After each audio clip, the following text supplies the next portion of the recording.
President Trump and his former lawyer, Rudy Giuliani, along with several other co-defendants in Georgia, have waived their arraignment and pled not guilty, politically speaking. Politically speaking, what do you make of this moment?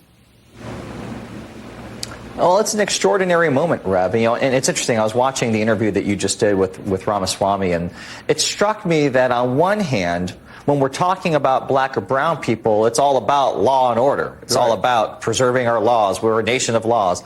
But when it's a bunch of white guys in suits committing crimes against democracy, somehow it's okay that they get a pass, that all of a sudden it's, well, whatever the Constitution says is what should be allowed. Forget about the laws and forget about order. The cognitive dissonance that was on display. And we can read the indictments and judge it for ourselves. Don't even wait for a jury to decide these things. But go ahead. Right. So if it's a black or brown person involved in an alleged crime, it's lock them up, throw away the key, and let's increase penalties. But when it's white people in suits committing white-collar crimes, somehow that's okay. Somehow you're willing to give your endorsement to that person to run our country, this nation of laws, and you're willing to look the other way as his co-conspirators also deal with the criminal justice system, to the point where if you were elected president, you would actually look to pardon them. I don't think that in 2024, the campaign slogan of the Republican Party being vote for us so we can keep our friends out of jail is going to really sweep the nation by storm.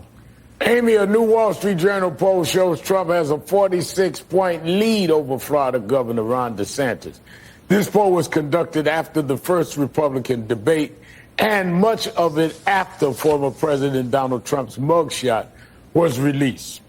What does this poll signal to you about where the race stands right now? Is it possible for DeSantis to recover from a 46-point deficit?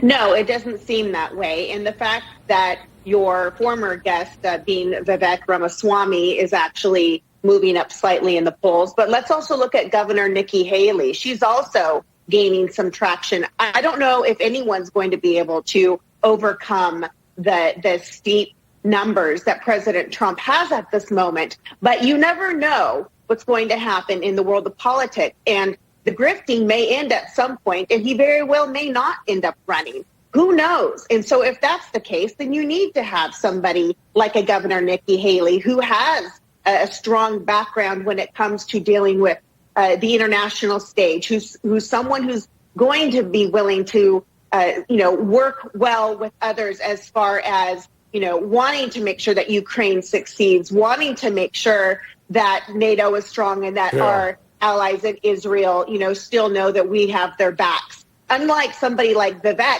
who, as you know, he's a very manipulative, slick talker, unless he's up against someone as yourself who knows better. Well, let me ask you this, Kurt. Speaking about Vivek Ramaswamy, who I just spoke with, as you heard, very briefly, because we're out of time, what sticks out to you about our conversations, Mr. Ramaswamy and mine? I think that the guy's a textbook narcissist, Rev. The gaslighting, the constant interrupting and talking over, the refusal to actually answer questions directly, the flipping everything around, to play into the Republican overall culture of grievances, imaginary grievances that they have against the working class, against people of color, against the people who actually make our government run. This pledge to run and eliminate and eradicate the federal bureaucracy. This guy is just a textbook narcissist, much like his idol, Donald Trump. All right. Thank you to Kurt.